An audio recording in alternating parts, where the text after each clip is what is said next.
there are thousands and thousands and thousands, if not millions, of programs or applications that you can install on your computer. You know, whatever your operating system happens to be, Mac OS 10, Linux, Windows, whatever. And then, of course, there are web pages, and web pages are nice because it doesn't matter what operating system you use to access those web pages. And it's potentially not just a web page, it might be a service that allows you to do something. You know, it's like an application inside a web page. There's no true way of installing an application that is a website. You know, a website that is an application. Really, truly. But there is a way to make a website into an application.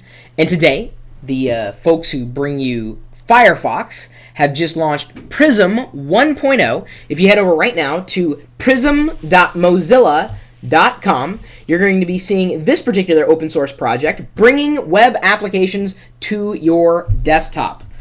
Okay, you're thinking, well, why would I do that, Chris? A lot of good reasons.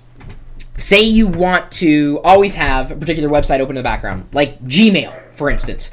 But instead of always having a tab open in your web browser, you know, you might accidentally close the web browser. You want to have Gmail running inside its own dedicated application with its own icon, you know, potentially a place in the system tray or the dock, depending on the OS.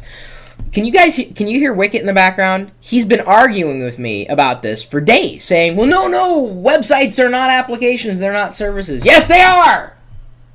And Prism helps turn a web page or website into a desktop application, no matter the operating system.